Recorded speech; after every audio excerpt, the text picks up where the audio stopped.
रुद्रपुर एक ऐसा गांव जो कभी अपनी शांति और सादगी के लिए मशहूर था। हरे भरे खेत, छोटी सी नदी और मिट्टी की सौंधी खुशबू, ये थी रुद्रपुर की पहचान। यहाँ के लोग मेहनतकश थे, अपने खेतों में दिन रात पसीना बहाते और अपने बच्चों के लिए सपने बुनते। लेकिन अब ये गांव बदल चुका था। एक काला साया, जिसे लोग रेड क्रिमिनल के नाम से जानते थे, रुद्रपुर की शांति को निगल चुका था। हर रात जब चांद आसमान में चमकता, रेड क्रिमिनल अपने आतंक के साथ गाँव में उतरता। वो किसानों का अनाज लूट लेता, बच्चों को डराता और गरीबों से जबरन पैसे वसूलता। उसकी हंसी, उसकी लाल चमकती आंखें और उसकी तलवार की चमक ने रुद्रपुर को डर के साए में कैद कर दिया था। लोग अब रात को घरों से निकलने से डरते। चौपाल, जो कभी हंसी खुशी का ठिकाना थी, अब खामोश थी। इसी गांव में रहता था राय स्टार, एक साधारण सा लड़का, पतला दुबला, लेकिन उसकी आंखों में एक जलती हुई आग थी। बचपन में उसने अपने माँ बाप को रेड क्रिमिनल के हाथों खो दिया था। उस रात की चीखें, उसकी माँ की आखिरी सिसकियां और पिता की बेबस आवाज अभी भी उसके कानों में गूंजती थी। उसी दिन राय स्टार ने कसम खाई थी, वो रुद्रपुर को इस खौफ से आजाद करेगा, चाहे जो हो जाए। एक रात जब हवा में ठंड थी और चांद बादलों के पीछे छिपा था, गांव की चौपाल पर लोग इकट्ठा हुए। हर चेहरे पर डर की लकीरें थी। कुछ लोग फुसफुसा रहे थे, कुछ बस सिर झुकाए बैठे थे। तभी राय स्टार आगे बढ़ा। उसकी चाल में ठहराव था, लेकिन उसकी आंखों में गुस्सा और गांव के लिए प्यार झलक रहा था। उसने जोर से कहा, अब बस, रेड क्रिमिनल का आतंक खत्म करने का वक्त आ गया है। लोग सन्न रह गए। एक बूढ़े ने कांपती आवाज में कहा, राय स्टार, मत जा बेटा, वो राक्षस है, खून का प्यासा, तुझे भी। लेकिन राय स्टार ने उसकी बात काट दी। मैंने अपने माँ बाप को खोया है दादाजी, अब और किसी का घर नहीं उजड़ेगा। उसकी आवाज में दृढ़ता थी। बिना किसी का इंतजार किए राय स्टार अकेला ही उस अंधेरे जंगल की ओर चल पड़ा, जहाँ रेड क्रिमिनल का बसेरा था। जंगल में सन्नाटा पसरा था। पेड़ों की टहनियां हवा में सरसरा रही थी और दूर कहीं जंगली कुत्तों की भौंकने की आवाज गूंज रही थी। राय स्टार का दिल तेजी से धड़क रहा था, लेकिन उसके कदम नहीं रुके। अचानक एक खौफनाक हंसी जंगल में गूंजी। हाँ हाँ हाँ, तो तू है वो नन्हा सा लड़का जो मुझे चुनौती देने आया है? ये रेड क्रिमिनल था। वो लाल कपड़ों में खड़ा था, उसकी तलवार चांद की रोशनी में चमक रही थी। उसका चेहरा क्रूर था और आंखों में एक अजीब सी चमक। राय स्टार ने उसकी आंखों में सीधे देखा और कहा, ये गांव तेरा खेल का मैदान हो सकता है, लेकिन मेरे लिए ये मेरा घर है और मैं अपने घर को बचाऊंगा। फिर शुरू हुई एक ऐसी जंग जिसे रुद्रपुर कभी नहीं भूलेगा। रेड क्रिमिनल और रेड स्टार की तलवार आपस में टकराई और चारों तरफ धुआं, जमीन हिलने लगी, आसमान में बिजली कड़कने लगी। देखते ही देखते राय स्टार ने रेड क्रिमिनल का सर धड़ से अलग कर दिया। रेड क्रिमिनल वहीं पर गिर गया। फिर सुबह हुई और फिर से गाँव में खुशियां लौट आई और सारे लोगों ने मिलकर राइटर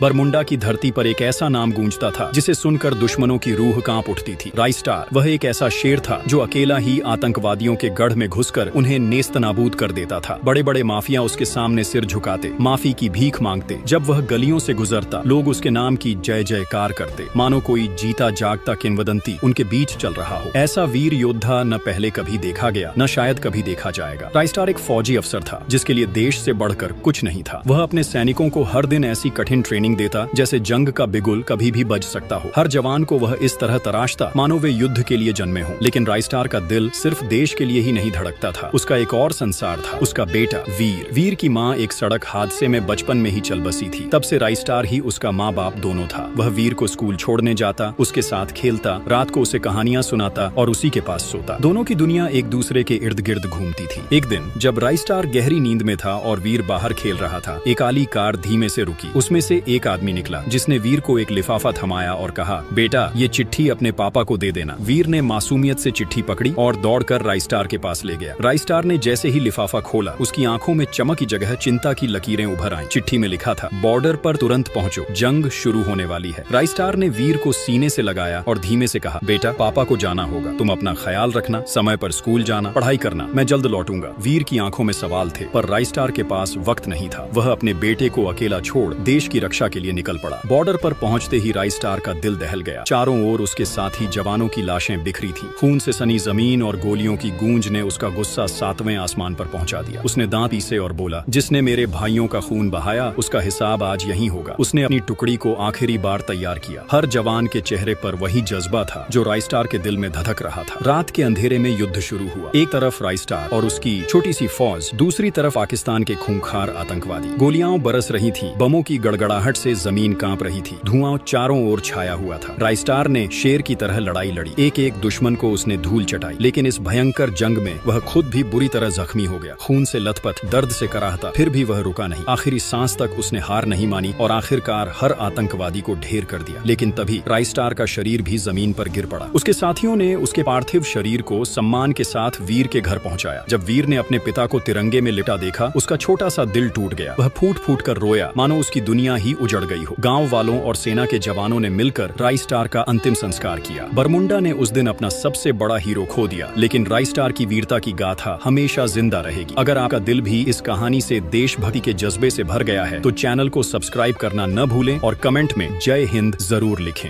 बहुत समय पहले अंधेर खोली नाम का एक वीरान इलाका था, जहां सूरज की रोशनी भी ठीक से नहीं पहुंचती थी। लोग कहते थे वहां एक छाया बाबा रहता है। जो भी उस जगह गया उसका साया भी वापस नहीं आया। उस इलाके के पास एक गांव था, रोशनपुर। रोशनपुर में एक सीधा सच्चा लड़का रहता था, राइस्टार। उसके पिता नहीं थे और माँ बीमार रहती थी। घर में रोज की रोटी भी मुश्किल से मिलती थी। एक दिन गांव में हंगामा मच गया। ब्लैक हंटर नाम का खतरनाक आदमी गांव में आया और सीधा राइस्टार के घर पहुंचा। बोला, अबे ओ बुढ़िया, तूने जो 1 साल पहले मुझसे 1 लाख रुपए लिए थे, अब तक लौटाए क्यों नहीं? राइस्टार की माँ ने हाथ जोड़कर कहा, बेटा हालात बहुत खराब हैं, थोड़ा वक्त दे दो। ब्लैक हंटर बोला, सिर्फ 7 दिन का टाइम है, नहीं तो अगली बार मैं तेरा मुंह नहीं देखूंगा। राइस्टार उस वक्त पास के कुएं पर पानी भर रहा था। घर आया तो देखा माँ बेहोश पड़ी है। भागकर हॉस्पिटल ले गया। डॉक्टर ने कहा अगर ऑपरेशन नहीं हुआ तो माँ की जान नहीं बचेगी और फीस है 1.5 लाख। राइस्टार का चेहरा उतर गया। उसके पास कुछ भी नहीं था। वो बाहर आकर अकेले बैठा और सोचने लगा, अब क्या करूं? तभी एक बूढ़े आदमी ने आकर फुसफुसाकर कहा, अगर जान बचानी है तो अंधेर खोली जाओ, वहाँ एक तिजोरी है, लेकिन संभल के जाना बेटा, क्योंकि वहाँ छाया बाबा की नजर हर चीज पर होती है। राइस्टार ने सोचा अगर माँ की जान बचानी है तो जान दांव पर लगानी ही पड़ेगी। वो रात में निकला,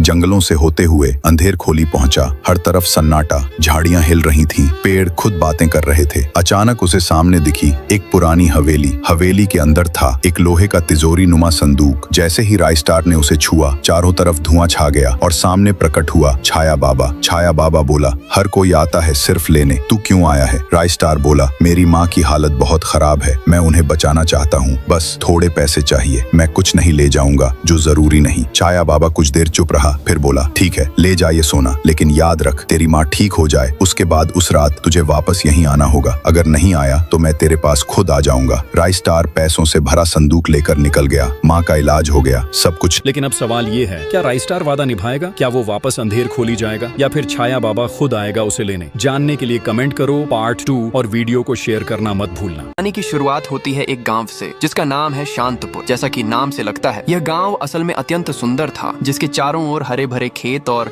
दूर तक फैली वादियां थीं। पर इस सौंदर्य को एक खौफनाक दहशत ने अपनी मुट्ठी में जकड़ा रखा था। यह दहशत थी एक आदमखोर टाइगर की। हर दिन सूर्य ढलते ही गांव के बीचों बीच एक विशाल डरावना टाइगर आकर बैठ जाता। वह पूरे गांव को अपनी खूंखार नजरों से घूरता और रात के अंधेरे में गांव वालों में से किसी एक को अपना भोजन बना लेता। ये रोज का नियम था। पूरा शांतपुर खौफ के साए में जी रहा था। शाम के ठीक 7 बजे गांव के सभी दरवाजे कसकर बंद हो जाते थे। लोग सांस रोके दुआ करते थे कि आज की रात उनकी नहीं है। कोई नहीं जानता था कि अगला शिकार कौन होगा, पर यह असली टाइगर नहीं था। यह था कालदेव, एक पाखंडी और क्रूर गुंडा जो जंगलों में छिपकर रहता था। तंत्र मंत्र और काले जादू के बल पर उसने अपने अंदर पशु रूप धारण करने की शक्ति पैदा कर ली थी। वह अब मानव से एक राक्षस बन चुका था, जिसका एकमात्र मकसद था गांव वालों को मारकर खाना। इसी दहशत भरे माहौल में शांतपुर में एक जांबाज नौजवान रहता था, जिसका नाम था राइस्टार। गांव की सामूहिक निराशा और भय के बावजूद उसकी आंखों में बहादुरी और बदले की आग जलती थी। एक रात ठीक 12 बजे फिर से वही भयानक चीख और दहाड़ सुनाई दी। कालदेव ने अपने टाइगर रूप में गांव के एक गरीब किसान को अपना शिकार बनाया और उसे घसीटता हुआ जंगल की ओर जाने लगा। मगर इस बार वह अकेला नहीं था। राइस्टार अपनी जादुई तलवार के साथ अंधेरे में दबे पांव उसका पीछा कर रहा था। कुछ दूर जाकर राइस्टार ने जो देखा, उसने उसके रोंगटे खड़े कर दिए। घने जंगल के बीच उस विशाल टाइगर का शरीर पिघलने लगा। उसकी मांसपेशियां सिकुड़ने लगी, उसकी खाल उतरने लगी और देखते ही देखते वह खूंखार जानवर अपने असली बदसूरत मानव रूप यानी कालदेव में बदल गया। राइस्टार तुरंत समझा कि यही है गांव के दुखों का कारण। कालदेव जैसे ही अपने अगले शिकार की तलाश में मुड़ा, राइस्टार ने बिजली की तेजी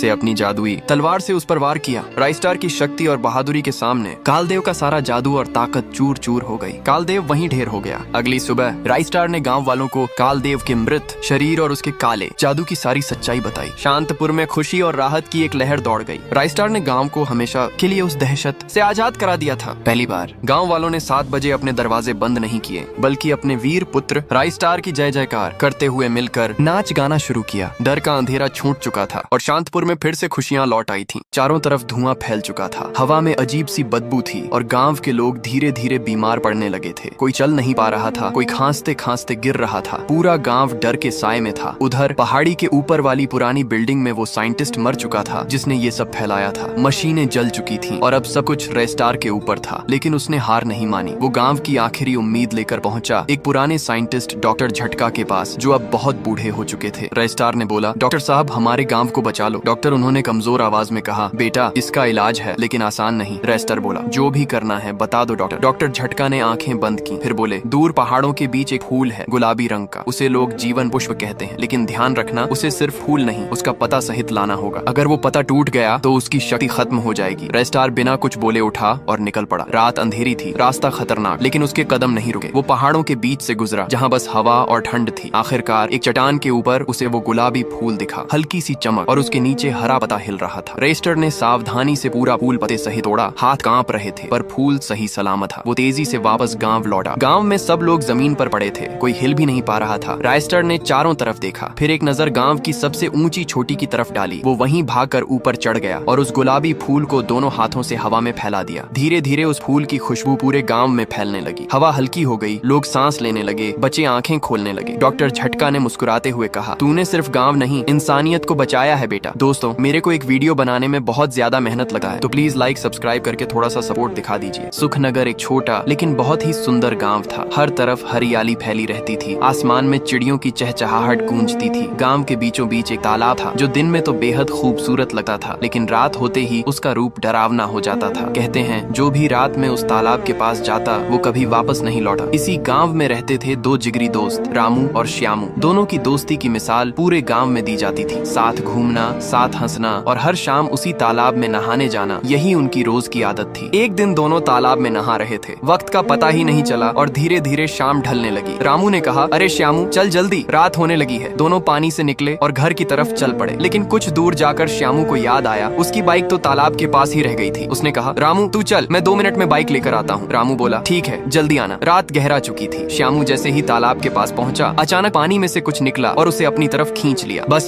उसकी चीख सुनाई दी और फिर सन्नाटा। सुबह हुई तो श्यामू घर नहीं लौटा था। रामू पूरी तरह टूट गया, उसकी आंखों से आंसू रुक नहीं रहे थे। वो अब अकेला था, लेकिन उसने कसम खाई, अब गांव में किसी को इस तालाब के कारण मरने नहीं दूंगा। रात को वह अकेला तालाब के पास पहुंचा। चारों ओर सन्नाटा था, हवा ठंडी चल रही थी। अचानक पानी हिला और एक परछाई बाहर आई। उसका शरीर लकड़ी जैसा सूखा और आंखें लाल चमक रही थी। रामू बोला, अच्छा तो तुम हो जो गांव के लोगों को मार रहे हो, क्यों कर रहे हो ऐसा? वो आत्मा धीमी आवाज में बोली, कुछ साल पहले मैं इसी तालाब के किनारे झोपड़ी में शांति से रहता था। एक दिन सड़क पार करते वक्त एक रेड कलर की कार ने मुझे टक्कर मारी। मैं तालाब में गिरा और वहीं तड़प तड़प कर मर गया। तब से मेरी आत्मा बदला लेने के लिए भटक रही है। रामू चौंक गया। उसे याद आया, गांव में रेड कलर की कार तो सिर्फ रेड क्रिमिनल के पास है। रामू ने उसका नाम बताया। आत्मा बोली, धन्यवाद रामू, और अगले ही पल वह हवा में गायब हो गई। थोड़ी देर बाद गांव के लोग सुनते हैं रेड क्रिमिनल की चीखें आ रही हैं। सुबह जब लोग देखने पहुंचे, रेड क्रिमिनल मरा पड़ा था। उस दिन के बाद सुखनगर में फिर कभी कोई गायब नहीं हुआ। रात को भी तालाब पहले की तरह शांत रहने लगा और गांव में फिर से खुशियां लौट आईं। दोस्तों, चैनल कुछ दिन से बहुत डाउन चल रहा है, प्लीज चैनल को सब्सक्राइब करके सपोर्ट कीजिए। अचानक से एक रोबोट गांव में घुस आया। वो आते ही गांव के लोगों को मारने लगा। हर तरफ चीख पुकार मची हुई थी। लोग अपनी जान बचाने के लिए इधर उधर भाग रहे थे। इधर राइस्टार अपने घर में टॉयलेट कर रहा था। तभी अचानक ज्ञान भाई भागते हुए उसके पास आए और बोले, अरे राय, हमारे गांव को बचा लो, नहीं तो वो रोबोट पूरे गांव को तहस नहस कर देगा। राइस्टार झुंझला कर बोला, भाई हगने भी नहीं देते हो, बताओ क्या हुआ आखिर? ज्ञान भाई रोते हुए बोले, हर दिन की तरह आज भी हमारे गांव में खुशियां थीं। बच्चे झूम रहे थे, किसान लोग खेतों में मेहनत कर रहे थे, पक्षियों की चहचहाहट पूरे गांव में गूंज रही थी। लेकिन तभी अचानक एक रोबोट आ गया और उसने आते ही लोगों को मारना शुरू कर दिया। प्लीज राय, हमारे गांव को बचा लो। राइस्टार तुरंत उठा और बोला, चलो जल्दी। दोनों भागते हुए गांव पहुंचे। वहां का नजारा देखकर राइस्टार के होश उड़ गए। चारों तरफ लाशें बिखरी हुई थीं। रोबोट गांव के लोगों पर बेरहमी से वार कर रहा था। रोबोट ने जैसे ही राइस्टार को देखा, वो उसकी तरफ तेजी से बढ़ा और हमला करने आया। लेकिन तभी राइस्टार अपनी शक्तियों से हवा में उड़ गया और गांव की सबसे ऊंची चोटी पर जा पहुंचा। वो मन ही मन सोचने लगा, आखिर ये सब कौन कर सकता है? तभी उसे अपने पुराने दोस्त